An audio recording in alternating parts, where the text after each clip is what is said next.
So I just stumbled across this piece standing out of the ground, and to me it's a good sign of possibly being fatwood. I say that because I went up against it, give it a push. That thing's solid. It's definitely dead, and I'm gonna put an axe to the bottom of it and see if it's any fatwood in there.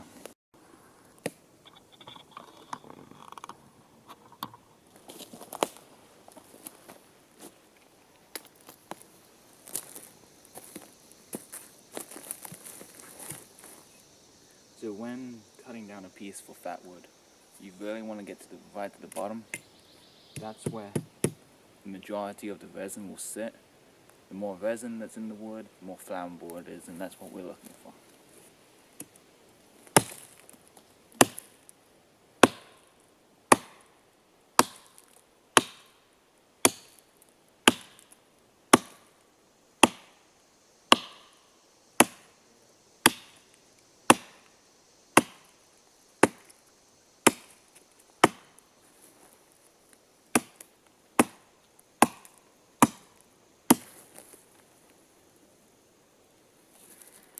Already, I'm looking at what's coming out, and I'm smelling it more than anything.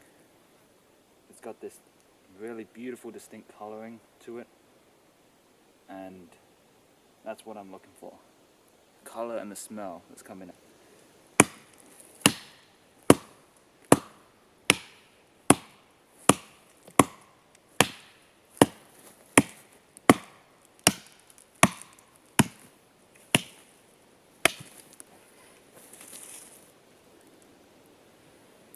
Wow.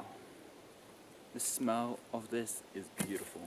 It's one of my favorite smells out in the wood. Another thing that I'm noticing is the amount of resin that's actually seeping out of the wood, which would have been a great sign if I saw that.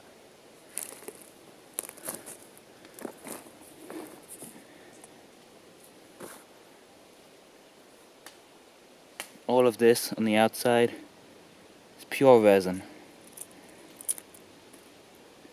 That's what we want, but inside. But if it's on the outside, it means it's really high concentration in the inside. This is the coloration that we want. Deep colors. So, many of the YouTube community and survival experts, bushcraft experts, or whatever you want to call yourself, have this test for fatwood, and that's to see if it can hold a light to itself.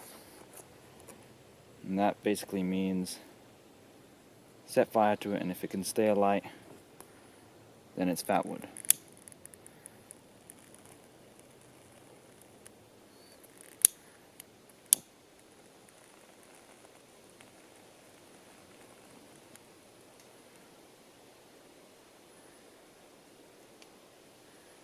And there you have it.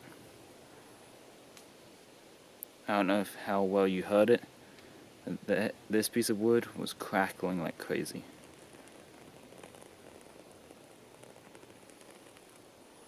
It's all the resin coming off of it.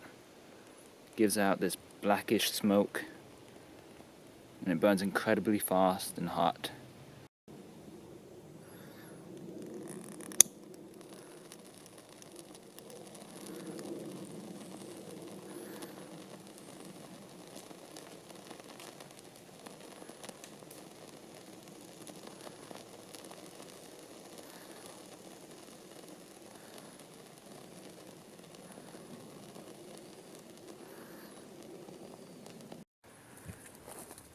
So now there's not much left to do with the piece that you find, apart from find out which part of it is the bit that you really want to keep.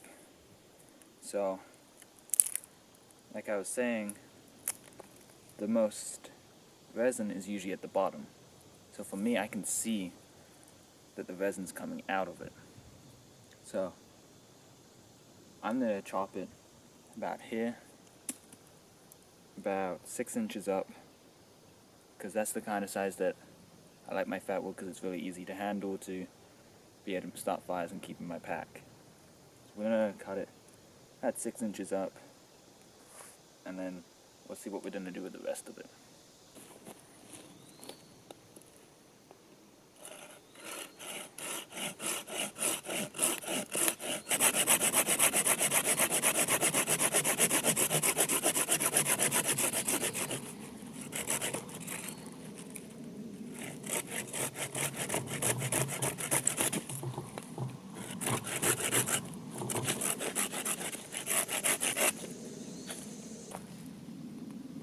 So this is the top of the fatwood that I just cut.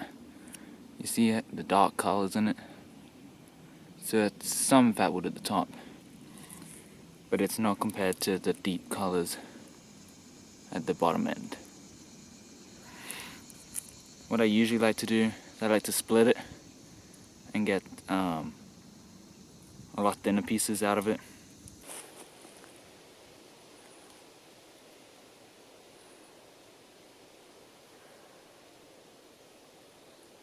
The difference, this is normal color wood compared to fatwood, filled with resin. It's exactly what we need out here.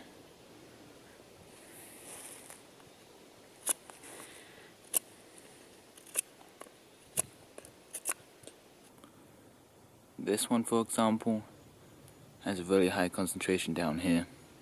As you see, as it goes up, it gets more or less like normal pine. Still got fatwood in it. This is the stuff that's going to be really, really flammable. If you're backpacking and you want to keep light, just take this little bit right here. But it seems as though I don't do much backpacking, which I will be doing, and I don't really care about the extra tiny bit of weight that this would have. This will give me a good handle when I'm taking the shavings off for my fire.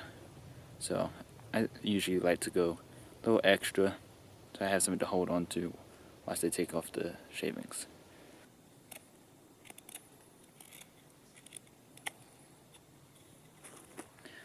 A lot of you will be carrying this in a backpack, in a baggie, because the baggie will stop everything else from getting sticky, because it is pine resin, and if anyone's ever stuck their hand on a pine tree which has resin leaking out of it, will back me up and say it's not a pleasant experience to have pine resin stuck to your hand or stuck to your gear.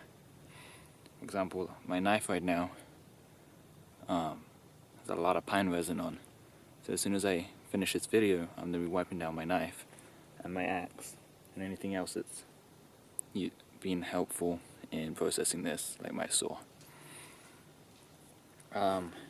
Whenever you put it in a baggie, I like to make sure that the ends are rounded on the ends of the pieces of wood, because otherwise you end up ripping through the bag pretty easily. So just take a few extra minutes, even seconds, and just round off the top of the fatwood so it's less sharp and pointy. Stops you from digging your hand through your bag and getting cut as well.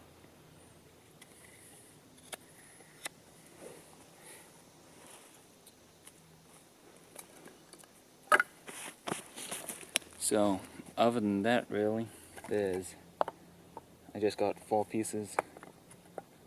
decent pieces of fatwood, and that the other end of it I haven't even really looked at yet. I'm not too bothered about it, but I will look at it just so that I can see if I can get some more. This one piece right here, pretty impressive. Very deep colors. Not sure how well it's picking up on the camera, but the smell of them is astonishing. Like, until you've smelled it, you won't know what I'm talking about, but it smells amazing. And this one will last me a good few months of going out here every weekend. These ones are a little bit smaller, easier to transport. Probably give a couple of these away to some of my friends, because I've been bringing a lot of my friends up into these woods camping, and they've seen how easy it is to start fires with this stuff.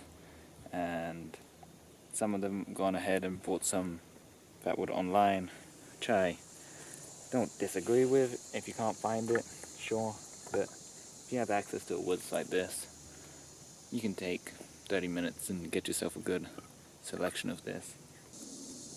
So I'll see you in the next video. Make sure you hit that like button down below if you've learned anything, found any of this interesting. Comment down below if you've ever bought any Fatwood.